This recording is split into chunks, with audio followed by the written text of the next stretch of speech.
Si vous avez vu passer des castors, c'est que la température est tombée bien bas. Alléluia. Merci Adrien, merci à toute l'équipe pour ce moment de cœur à cœur. Je pense que vous avez touché un bout du ciel. Ok, d'accord. Adrien, on peut recommencer la louange. Je pense qu'ils n'ont pas goûté quelque chose là. On n'était pas au même endroit. Alors, ce soir, j'aimerais voir avec vous un thème qui s'est posé sur mon cœur. Alors, c'est pas parce que les circonstances de notre pays en parlent, mais c'est le thème qui s'est posé sur mon cœur, qui s'appelle réforme. Alors, je ne sais pas si ça va vous parler, je ne sais pas si ça va vous faire plaisir, mais je pense qu'il est important d'avoir des temps dans notre vie spirituelle où nous passons par des moments de réforme. Des réformes dans notre vie personnelle qui vont avoir un impact dans la vie d'autres qui sont autour de nous. Et de tout temps, l'être humain a toujours été invité, en quelque sorte, à connaître des moments de réforme dans sa vie. De tout temps. C'est pas parce qu'on est au XXIe siècle et puis qu'il y a bientôt des élections présidentielles qu'on parle de réforme. Non, la réforme existait déjà du temps de la parole de Dieu. Des hommes, des femmes ont été en mouvement dans leur nation, ont été en mouvement parmi leurs contemporains. Et on se rend compte que beaucoup de personnes sont enclins à ce qu'on appelle l'habitude. Il y en a qui connaissent l'habitude? Quand vous vous levez le matin, vous avez des habitudes. En général, chacun a ses habitudes. Et vous pouvez regarder, vous pouvez simplement même réfléchir, vous dire, effectivement, quand je me lève, j'ai toujours le même processus. Moi, personnellement, quand je me lève, j'essaye d'aller à la cuisine. Quand les deux chats qui sont à la maison ne viennent pas trop m'embêter, je me dis, je prépare mon café. Pendant que le café coule, je vais donner à manger aux chats. Une fois que les chats, ils ont été nourris, je vais prendre mon bol, bref. Et tout un rythme comme cela. Et puis, après, on passe, bien sûr, peut-être à des habitudes même spirituelles. Bonnes ou pas, tout est là la question. Mais on se rend compte que dans la vie spirituelle qu'est la nôtre, on se rend compte qu'il y a des habitudes qui viennent s'incruster dans notre vie qui ne sont pas des bonnes habitudes. On s'habitue à des choses qu'on ne devrait pas s'habituer. On s'habitue à dire des choses qu'on ne devrait pas s'habituer à dire, à faire des choses qu'on ne devrait pas s'habituer à faire, à cautionner des choses qu'on ne devrait pas cautionner. Dans notre vie spirituelle, et j'ose le dire, dans les églises aussi. Et j'ose le dire. On s'habitue à faire des choses dans les églises qu'on ne devrait pas faire. Il ne faut pas oublier nous sommes des êtres naturels et des êtres religieux, de par nature. Et chasser le religieux, il revient au galop. Jérémie va dire ceci, « Car voici ce que déclare le Seigneur des armées célestes, le Dieu d'Israël. Adoptez une bonne conduite, excusez-moi pour la faute, et faites ce qui est bien, alors je vous laisserai vivre en ce lieu. » J'ai pris j'ai pris volontairement, c'est ça que je voulais dire, volontairement une autre traduction pour qu'on puisse avoir peut-être une approche différente du même texte. Le prophète Jérémie s'adresse à qui? Il s'adresse au peuple d'Israël. Un peuple qui est en train de vivre des temps difficiles et il l'invite à adopter une bonne conduite. Une bonne conduite dans le naturel, une bonne conduite dans le spirituel, mais il me semble que nous sommes toutes et tous enfants de Dieu. Est-ce qu'il y a des enfants de Dieu ici? Donc, ceux qui n'ont pas levé la main, on prendra peut-être un temps de prière. Le fait est quand même que même si la parole de Dieu nous dit adopter une bonne conduite, quand même il faut être force de constater pour soi-même que parfois notre conduite elle n'est pas toujours bonne. Que notre attitude n'est pas toujours bonne, que nos paroles ne sont pas toujours bonnes. Que notre manière de faire n'est peut-être pas toujours bonne, même si nous on pense qu'elle est bonne. Regardez ce que dit Jérémie, chapitre 7, verset 3, mais dans la version Louis II. Ainsi parle l'Éternel des armées, le Dieu d'Israël, réformez vos voies et vos œuvres, et je vous laisserai demeurer dans ce lieu. Ou, plus littéralement, j'habiterai avec vous en ce lieu. Jérémie, là, il dit quoi? Dans une autre traduction, en tout cas, ça a été traduit différemment. Réformez vos voies. La version, il me semble que c'est la Sommer que j'ai pris, qui dit adopter une bonne conduite. En fin de compte, réformer ses voies, c'est adopter une bonne conduite selon la pensée de Dieu. Réformer ses voies et vos œuvres. Ce que tu vas faire doit être réformé. Parce que parfois on fait des œuvres qui ont le couvert du spirituel mais qui n'ont rien de spirituel. Elles sont complètement charnelles. Même si c'est un but spirituel. La manière dont je fais mes œuvres, ou la manière dont tu fais tes œuvres, peut définir soit qu'elles sont vraiment à but spirituel, soit elles sont typiquement charnelles. Et là, il faut les réformer. Il faut réformer vos voies. Je dois réformer mes voies. Parce que si tu vis ta vie chrétienne de la même manière pendant 150 000 ans, il y a un problème. Il y a un problème. Dieu nous amène en progression. Dieu nous amène en changement dans notre mentalité. Et ce qui fait que des églises restent cloisonnées, n'avancent plus, parce qu'elles ne réforment pas leur voie. On disait tout à l'heure, on me demandait, il me disait, mais est-ce que ça ne te dérange pas qu'il y ait un sapin? Bon, c'est un sapin en bois là. Hein. Mais je disais à la personne, je dis, tu sais, ce qui est dérangeant, c'est pas qu'il y ait un sapin. Le sapin, moi, il ne me pose pas de problème, c'est un arbre. Mais le problème, c'est qu'il y a des chrétiens qui vont dire, ah non, pas de sapin dans l'église. Mais ils en ont à la maison, hein, mais pas de sapin dans l'église. Juste être cohérent. Réformer ses voies. C'est aussi passer par des choses comme celle-là. Être dans la cohérence entre ce que nous disons et ce que nous faisons et ce que nous voulons imposer aux autres. C'est pourquoi, avant d'envisager certains changements dans l'Église et chez d'autres personnes, il me semble être important de se placer devant Dieu, de dire « Seigneur, sonde-moi, ô Dieu, et connais mon cœur. Regarde si les autres sont sur une mauvaise voie, et surtout, tu les ramènes, parce que s'ils sont sur une mauvaise voie, ça ne va pas le faire. Non, sonde-moi, et regarde si je suis moi. Lorsque je fais cette prière, je la fais pour moi-même, je ne la fais pas pour vous. Enfin, excusez-moi du peu d'être égoïste, mais c'est mes voies qui ont besoin d'être réformées. Vous, peut-être qu'elles ont besoin, mais ça, c'est entre vous et Dieu. Alors, le verbe réformer, de l'hébreu yatab. C'est important de regarder ce que dit littéralement le verbe réformer, parce qu'en fin de compte, c'est faire du bien, agir bien, faire bien une chose. Alors, des fois, on fait les choses, mais on ne les fait pas forcément bien. Faire d'une façon juste et belle. Quand tu commences à réformer tes voies, tu commences à œuvrer pour faire que les choses soient bien. D'où la culture de l'excellence. Et là, alléluia quand même. Je comprends que vous ne me dites pas amen, il n'y a pas de problème. Il n'y a pas de problème. Parce que ça nous bouscule. On s'habitue à faire moindre. Ah, c'est pour Jésus, c'est pas grave ici, de toute façon. Je fais des fausses notes, c'est pas grave, c'est pour Jésus. Mais mon Dieu mérite l'excellence. Le monde travaille à l'excellence et plus. Et nous, on offre à Dieu que des choses moindres. C'est juste pas cohérent. Mon Dieu mérite mon excellence. Il mérite que je le serve avec excellence.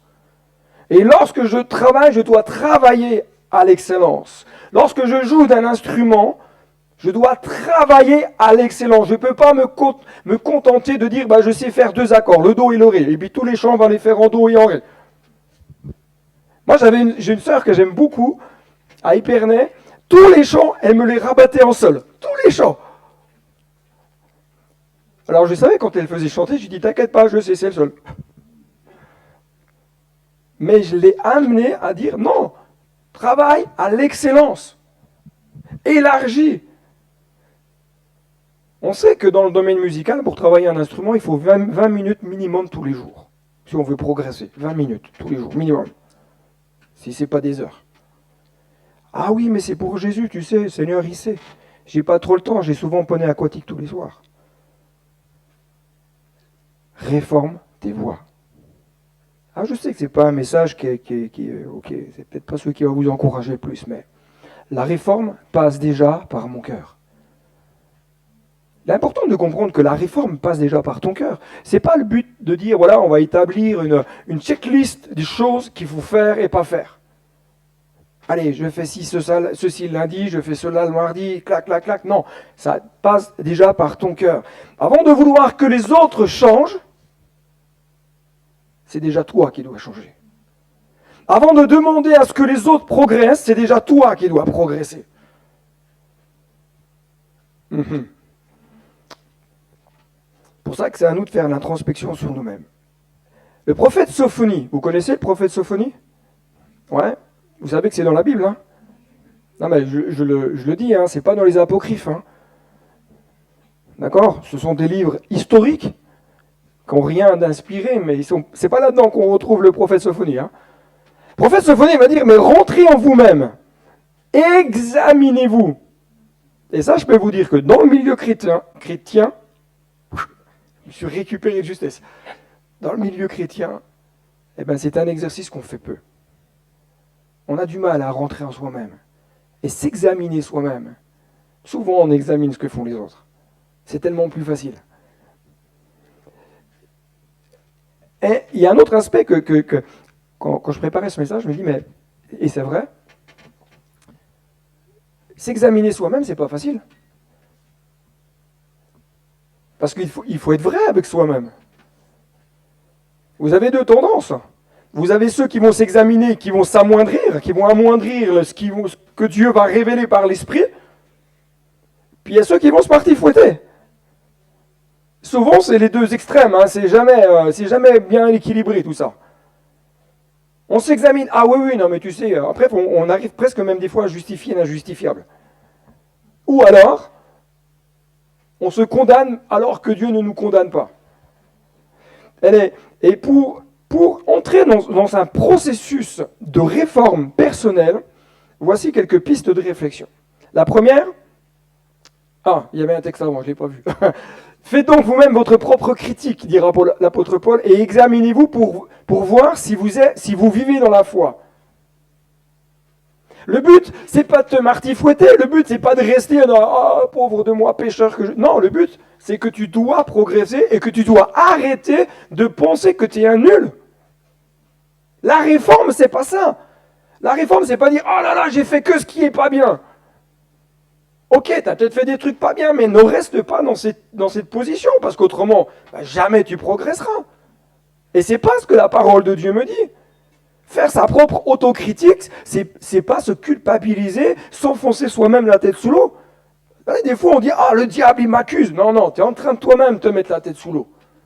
Le diable, il regarde, parce que tu fais le boulot, en fin de compte. Bon, j'avance quand même, hein. Pour vivre un temps de réforme, il faut déjà passer par une prise de conscience.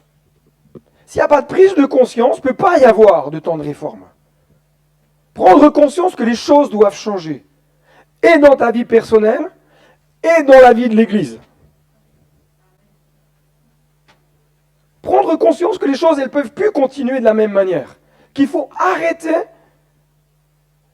de continuer dans des raisonnements ou de dire ou de faire des choses qui ne sont pas justes. Deuxièmement, avoir une honnêteté de cœur. Être vrai avec soi-même. De dire, oui, c'est vrai, là, j'ai fauté. C'est vrai, là, j'ai pensé que c'était bien et c'était pas bien. Ok, être honnête avec soi-même. Peut-être qu'on a fait des choses qui n'étaient peut-être pas justes. Ou des choses qui n'étaient pas bonnes. Moi, dans le ministère, je ne peux pas dire que j'ai fait toujours bien. C'est pas vrai. Je serais un menteur.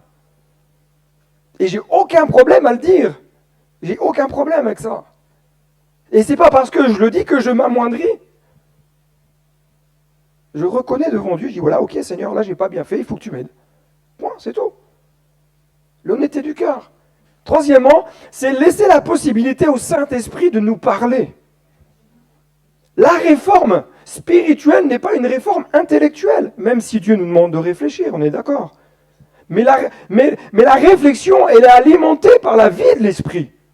Parce qu'autrement, ça reste qu'un raisonnement intellectuel, et tu peux même mettre les super plans sur papier avec des diapos, des machins, des trucs, des bidules, qui sont très bien sur papier, mais si ce n'est pas l'inspiration de l'esprit, ça reste un raisonnement humain, c'est presque du management d'entreprise. Moi, je laisse le management d'entreprise aux entreprises. Mais il y a des clés qui existent dans les entreprises, qui sont bonnes dans les églises, mais qui doivent être inspirées par l'esprit. Autrement, ça vient du leadership humain. Et je ne suis pas contre le leadership, hein, attention, ne me faites pas dire ce que je ne dis pas. Mais un leadership équilibré selon la parole de Dieu, qui m'amènera à la réforme. Troisièmement, remettre tout changement entre les mains de Dieu. Peut-être que tu vas voir des choses dans ta propre vie ou dans l'église qui doivent changer. Et si Dieu te le montre, c'est pas pour que tu montes sur ton cheval et tagalac, tagalac, tagalac, tagalac, attention, c'est moi qui arrive. C'est l'heure du changement. Non. Moi, Dieu me montre des choses.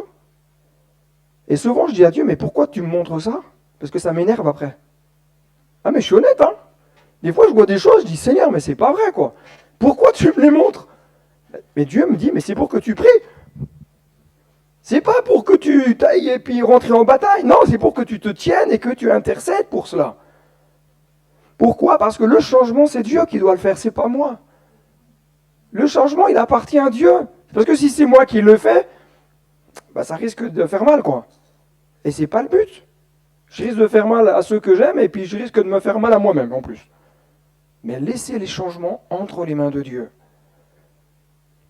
Commencez ensuite à œuvrer pour le bien. Une fois que vous êtes passé par toutes ces étapes-là, commencez à œuvrer pour le bien. Commencez à vous mettre en mouvement. Deuxièmement, la réforme passe par une révélation de Dieu. Vous savez, on dit souvent, quand on parle de guérison et de délivrance, qu'il ne faut pas rechercher la guérison et la délivrance. Ne recherchez pas la guérison et la délivrance quand vous venez à l'église. What is the question? Recherchez l'auteur de la guérison et de la délivrance. Lorsque vous passez, quand vous souhaitez vivre un temps de réforme, ne cherchez pas les réflexions qui vont dire « Ok, ah bah ça, il faut que je change ça. » Non, laissez Dieu vous révéler ce qui doit changer. C'est à lui de déposer dans votre cœur ce qui doit changer. Peut-être que vous allez penser peut-être bon et peut-être pas bon. L'Esprit de Dieu saisit Azaria, fils voilà. Bref. Il y a des fois, je pense qu'il y aura un côté dyslexique chez moi, qui s'avança à la rencontre d'Asa et lui dit « Écoutez-moi, Asa, vous, tous les Judéens et Benjamites, l'Éternel sera avec vous tant que vous serez avec lui. Si vous vous attachez à lui, il interviendra en votre faveur. Si vous l'abandonnez, lui, il vous abandonnera. » Remarquez que ce n'est pas Dieu qui abandonne, c'est toujours nous qui abandonnons Dieu. Parce que la nature de Dieu, elle-même, ce n'est pas son cœur. Ce n'est pas son cœur de nous abandonner. C'est parce que nous, on l'abandonne qu'il nous abandonne. Dieu nous aime, même si on a fauté, mais c'est nos fautes qui nous séparent de l'amour de Dieu. Le peuple d'Israël vit à ce moment-là, dans le livre de Chroniques, si vous connaissez, ou si vous ne connaissez pas, je vous invite à le lire, un temps difficile où le cœur de tout Israël n'est pas totalement entier. En tout cas, il y en a qui sont entiers, il y en a qui sont à moitié, il y en a qui ne le sont pas du tout, il y en a qui... Et là, le prophète, il va dire, mais en fin de compte, vous vivez comme si Dieu n'existait pas. Vous vivez au milieu du peuple comme si Dieu n'existait pas. Et par conséquent, vous faites ce que vous voulez. vous faites ce que vous avez envie de faire. Ça me rappelle juste un petit peu le temps des juges, quoi. Hein, où chacun faisait ce qui lui semble bon. Quand Dieu ne règne pas à un endroit, chacun fait ce qui lui semble bon. Hein. Quand Dieu n'est plus aux commandes de quelque chose, c'est le peuple qui fait ce qui lui semble bon. Alors imaginez un peuple comme Israël, hein, qui n'était pas 150 habitants, quoi. Et ça en faisait des pensées différentes. Hein. Alors chacun y mettait un petit peu son grain de sel là au milieu. Et ils se sont donc détournés des chemins que Dieu avait prévus pour eux. Mais malgré tout, dans leur lutte, dans leur détresse, à un moment donné, le texte va nous dire qu'ils vont crier à Dieu. Parce qu'ils vont prendre conscience que ça ne peut pas continuer comme ça. Quant à vous, soyez fermes et ne faiblissez pas, parce que vos efforts auront leur récompense. La réforme me demande des efforts. Me demande forcément, à un moment donné, de me mettre en mouvement, de prendre des positions, et des positions qui peuvent peut-être déranger, mais je ne dois pas faiblir. Je dois tenir ferme dans la vision que Dieu donne dans mon cœur. Pourquoi ? Parce que tes efforts auront leur récompense tôt ou tard. Et ça rappelle ce que le livre de Josué nous rappelle. Fortifie-toi seulement et aie bon courage, en agissant fidèlement selon toute la loi que Moïse, mon serviteur, t'a prescrite. Dieu parle à Josué là. Il dit, rappelle-toi ce que Moïse t'a dit. Ne t'en détourne ni à droite ni à gauche, afin de réussir dans tout ce que tu entreprendras. Que ce livre ne s'éloigne point de ta bouche. Médite-le jour et nuit. Ça ne veut pas dire que Josué lisait du matin au soir et du soir au matin et qu'il dormait jamais. Hein, c'est pas ça. C'est que la parole de Dieu avait toujours sa place à n'importe quel moment du jour ou de la nuit. Pour agir fidèlement, selon tout ce qui est écrit, car c'est alors que tu auras du succès dans tes entreprises, c'est alors que tu réussiras. Ne t'ai-je pas donné cet ordre ? Écoutez bien, Dieu donne un ordre à Josué ici. Il dit, fortifie-toi et prends courage.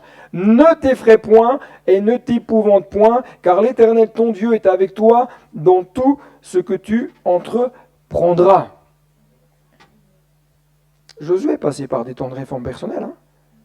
Et la première chose qu'il devait faire, c'était de se fortifier. Alors, c'est assez étonnant. Moi, je me suis dit, mais c'est étonnant, en tout cas, de le lire, de voir Dieu dire à quelqu'un, fortifie-toi, alors que souvent, on est dans la faiblesse. Parce que si Dieu nous demande de nous fortifier, c'est qu'on ne l'est pas. En tout cas, dans la mesure où Dieu l'entend. Et bien souvent, enfin je ne sais pas vous, mais moi, bien souvent, j'ai plus le sentiment d'être sans force, où j'ai parfois du mal à avancer, j'ai du mal à prier, j'ai du mal à lire ma Bible, j'ai du mal à intercéder, j'ai du mal, oh là là, je dis Seigneur, là je passe par un moment où j'ai du mal. Et pourtant on dit, mais fortifie-toi. Fortifie-toi. Le verbe fortifier de l'hébreu kazakh, c'est pas les Kazakhs, hein, ça n'a rien à voir là. Mais j'aime bien regarder parce que, en fin de compte, le verbe fortifier dit littéralement être fort, devenir fort, être courageux, être ferme et être résolu. En fin de compte, fortifie-toi, c'est-à-dire que sois un homme, une femme résolue. Un homme et une femme forts ou fortes, courageux. Peut-être que toi tu te regardes et tu dis, mais moi c'est pas moi ça, je suis pas fort. Et pourtant c'est comme ça que Dieu te voit. C'est pour ça qu'il dit à Josué, fortifie-toi, parce que c'est comme ça que Dieu le voit. Dieu le voit déjà avec des résolutions. Dieu le voit déjà courageux. Et Dieu te voit déjà courageux ou courageuse. Alors s'il te plaît, arrête. Tu me dis, ah oui, mais moi tu sais. Non, non, stop. À partir du moment où on commence à dire, ah oui, mais non, mais là c'est déjà cuit là. C'est déjà cuit, tu es déjà dans la défaite. Arrête les pensées. C'est à toi de dire stop à toutes les pensées qui viennent dans ton esprit. C'est à toi de prendre cette position. Moi, je le dis souvent. Alors, peut-être pas à vous, mais en tout cas à des personnes avec qui j'ai l'occasion d'échanger. Je dis, mais dis à ton âme, bénis Dieu, loue ton Dieu. Mon âme, compte les bienfaits de Dieu. Parle à ton âme, au lieu de dire, oh là là, c'est dur, il fait -0. Ah non, moins 0, ça n'existe pas, c'est 0. En bon franc-comtois que je suis, pour moi, il fait déjà moins 15 000, là. Mais arrête. Fortifie-toi. Et je vais dire, hein, honnêtement, entre toi et moi, tu vivras jamais de victoire tant que tu continueras à te lamenter. Tu seras souvent dans la défaite, malheureusement, alors que Dieu dit fortifie-toi, sois quelqu'un de résolu. Deuxièmement, il va dire à Josué, prends courage. Prendre courage, c'est faire quoi? C'est faire preuve de combativité. Faire preuve de combativité parce que Dieu nous invite à puiser en lui les ressources dont nous avons besoin pour pouvoir nous relever. Prends courage. Est-ce qu'il y en a qui ont besoin de prendre courage? Je ne lève pas la main pour vous aider, je lève la main parce que moi j'ai besoin de courage. Comme ça, vous pouvez prier pour moi en même temps. Alléluia quand même. Hein? Courage de l'hébreu amatz. En fin de compte, il dit, sois fort, sois brave, sois solide, déterminé. Renferme ce qui a besoin d'être affermi dans ta vie. Waouh. Agir fidèlement. Le proverbe 4, 23 dit, garde ton cœur plus que toute autre chose. Vous connaissez ce proverbe. C'est-à-dire, garde dans ton cœur, quoi? Les exigences divines. Garde dans ton cœur les exigences divines. Pourquoi? Parce que c'est les exigences de Dieu qui t'apportent la vie, ce n'est pas tes principes. Ce n'est pas ce que tu penses toi qui t'apportera la vie, c'est ce que Dieu pense. Pour ça que l'auteur du Proverbe 4.23 dit, mais garde ton cœur, plus que tout, afin que ton regard soit fixé sur les exigences de Dieu et non pas sur ce qui passe à côté, sur ce qu'on peut inventer, sur ce qu'on peut rajouter et rajouter de rajouter.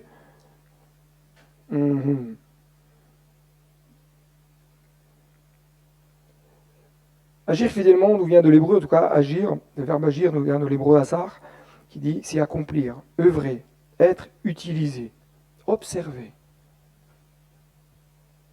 Agir fidèlement, c'est observer ce que Dieu nous demande d'observer. Et j'aime à le dire, je suis peut-être des fois un peu insistant, mais tant pis. Mais observer, il faut bien comprendre ce que Dieu nous demande d'observer. Il faut bien comprendre le sens des textes. Parce que parfois on observe des choses, on pense qu'on est dans le vrai, mais on est donc complètement dans le faux. Moi, des fois, j'entends des... Alors, pas ici, mais des fois, j'entends des raisonnements, je me dis, waouh, j'ai mis ça craint, quoi. Ça craint juste de penser comme ça. Parce qu'on a lu la Bible une fois, ça y est, on se dit, ça y est, j'ai toute la révélation de Dieu, j'ai tout compris. Pourtant, moi, j'ai eu free pendant des années, mais je n'avais pas tout compris. Hein. Parce que moi, je crois qu'il y a la révélation de Dieu instantanée, oui, effectivement, mais la pensée de Dieu se révèle avec le temps. Il y a des choses que Dieu ne nous révèle pas aujourd'hui, qu'il nous révélera demain. Il y a des choses que je comprends aujourd'hui, que je comprendrai différemment demain. Pour cela que l'apôtre Paul dit, mais de dire quelque part, de prier pour qu'il y ait un renouvellement de l'intelligence. Pour que les textes que nous lisons, nous puissions les comprendre avec l'intelligence qui vient du ciel. Et notre intelligence a besoin d'être renouvelée. Et vous verrez que, enfin je parle comme un vieux chrétien là pour le coup, mais vous verrez qu'au bout de 30 ans, vous allez lire la Bible différemment que quand vous la lisez au début de votre conversion.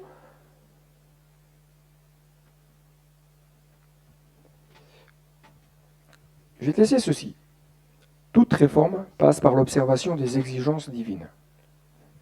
Toute réforme passe par les exigences, l'observation, des exigences divines. On ne peut pas dire, ah ok, je fais, sans observer ce que la parole de Dieu dit.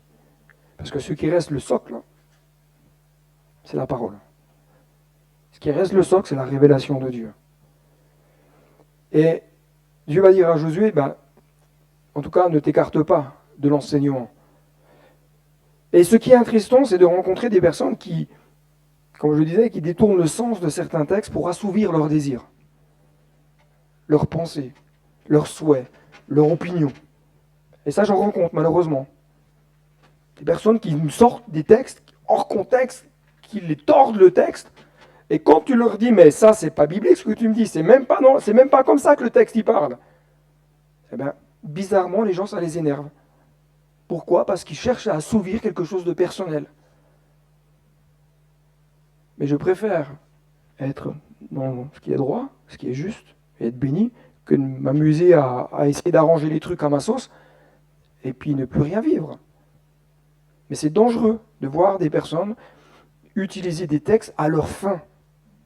Confronter toujours la parole de Dieu. Même si quelqu'un vous dit, Dieu m'a dit que, j'ai tel ministère, ouais, moi aussi, moi j'ai le ministère boulanger, moi, si tu veux. Personnellement, je me méfie des personnes qui me disent, moi, j'ai reçu tel et tel ministère. C'est bizarre parce que Dieu m'a rien dit, personnellement. Et moi, j'atteste rien. Paul va dire, faire attention à ceux qui se recommandent eux-mêmes. Faire attention à ceux qui se recommandent eux-mêmes. Et moi, je m'écarte des personnes qui se recommandent eux-mêmes. Par contre, quand Dieu donne quelque chose à quelqu'un, un appel particulier, ça se sent. Ça se sent. Il y a une bonne odeur, il y a un témoignage, il y a des fruits. Il y en a, je pense qu'ils ont oublié qu'il y avait des fruits quand même dans l'appel. Mais faites attention, quand des personnes se recommandent eux-mêmes, faites attention. Et déjà là, ça devrait dire, oh, alerte. Les antennes là, qui se dressent et dire, attention. Faites attention à ceux qui vous disent, ouais, mais tu sais, le Seigneur m'a dit que, pour toi. Un jour, un homme, j'aime bien la raconter parce que c'est vrai, hein, c'est pas une fake news, c'est une histoire vraie. Un jour, un homme va dans une église, était célibataire, il va vers une dame et il lui dit, ma sœur, Dieu m'a dit que tu allais devenir ma femme. Et le frère qui était là à côté, il dit, moi je pense que tu as tort. Elle dit, ah bon, et pourquoi? Parce que c'est déjà la mienne. C'est difficile qu'elle soit ta femme. Hein. Faites attention. C'est pas parce qu'on commence une phrase en disant, tu sais, le Seigneur m'a dit, que le Seigneur a vraiment dit quelque chose. Si c'est le cas, je dis bien si, parce que je mets au conditionnel. Moi j'ai rencontré un ministère qui est un vrai ministère de prophète. La première fois que je le rencontrais, donc ça m'a fait un peu bizarre. Hein. Je suis honnête avec vous. Et je me rappelle, j'étais à la réunion, j'étais dans les premiers rangs et lui était devant moi. Et je vois qu'il lui, il avait une connexion que j'avais pas ce soir-là. Et à un moment donné, il se tourne vers moi, puis il me regarde fixement dans les yeux.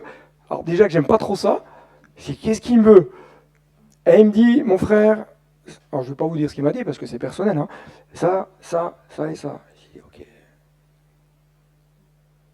Vous savez ce que j'ai fait? J'ai pris la parole du frère et je l'ai mis sur une étagère. J'ai dit, Seigneur, maintenant c'est à toi de confirmer les choses. Et c'est pas parce que le frère, moi je reconnais en le frère un ministère prophétique. Je le reconnais, il n'y a pas de problème. Mais c'est pas parce que je reconnais que forcément je vais prendre la parole et dire ok, j'y vais. Moi j'attends que Dieu dépose des choses dans mon cœur.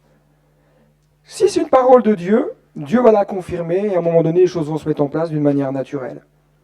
Le même frère, 1 an plus tard, je le recroise, on était en train de manger ensemble et là en pleine discussion, il me dit, David, ça et ça. J'ai dit, bon, lui, juste extraordinaire parce qu'on n'a pas l'habitude. On n'a pas l'habitude. Mais cette parole, je l'ai prise, je l'ai mise sur mon étagère et je dis, Seigneur, maintenant j'attends. Je la garde et je prie pour que Dieu m'aide à comprendre. Et si c'est de Dieu, je dis, Seigneur, tu vas m'aider à la mettre en pratique et à la vivre parce que je veux vivre ce que toi tu me demandes de faire. Soyez attentifs quand Dieu vous parle. Mais ne courez pas après des paroles. Courez après Dieu. Courez après sa parole. La réussite est conditionnée à l'attitude de notre cœur. La parole est donnée non pas à ceux qui sont parfaits, mais à ceux qui cherchent à marcher avec Dieu de tout leur cœur. Et si vous voulez vivre un temps de réforme, c'est en commençant à rechercher Dieu. Commencez à avoir une attitude de cœur qui laisse la possibilité à Dieu de venir vous parler, qui laisse la possibilité à Dieu de venir vous révéler ce qu'il lui veut vous révéler. C'est pas moi qui vais vous dire il y a telle révélation. À la rigueur, si je la reçois, bon, ok. Mais je crois que même si je recevais quelque chose de la part de Dieu, je crois même que déjà Dieu avait déjà déposé quelque chose dans le cœur. Parce que c'est souvent comme ça que ça se passe. La parole prophétique vient souvent juste confirmer déjà ce qui est dans notre cœur. Souvent. Et on doit juste être attentif à ce que l'Esprit de Dieu dit dans notre cœur. Alors, c'était le démarrage de la thématique réforme. On verra dans les prochaines semaines. Donc du coup, ça c'est pas cette année qu'on le verra. Je pense pas. Mais on verra dans la prochaine, en tout cas dans la thématique, on verra un temps, on va regarder des textes qui vont nous parler de chercher Dieu. Comment chercher Dieu? Être ferme. Troisièmement, le prix de la bénédiction. Quatrièmement, replacer Dieu au centre de notre vie. Et enfin, s'humilier devant le Dieu des cieux pour vivre des temps de réforme. Amen. Vous avez les différents items. Priez pour cela, parce que rien n'est préparé, j'ai juste les titres comme ça. J'ai des textes et tout. Je dis ok, moi je les ai mis d'un côté. Je dis maintenant Seigneur, c'est à toi de faire le reste. Hein. Ok. Mais j'aimerais qu'on puisse prier ensemble maintenant pour ce qu'on a entendu ce soir. Peut-être il y a des choses qui ont résonné dans votre cœur, peut-être pas, je ne sais pas. Mais qu'on puisse intercéder. Intercéder pour cela, pour que nos cœurs rentrent en réforme et que l'Église rentre en réforme. C'est pas rentrer en réforme pour rentrer en réforme, c'est pas le but, hein, c'est pas ça. Mais il y a des temps, des saisons où il faut passer par cela. Vous savez, lorsqu'on est dans les temps de réforme, on passe par des temps de débroussaillage. Hein, pour ceux qui ont des jardins, passer la débroussailleuse pour couper les mauvaises herbes, etc. Et il y a des temps comme ça. Et c'est le temps de dire, ok, Seigneur, viens débroussailler dans ma vie ce qui a besoin d'être débroussaillé.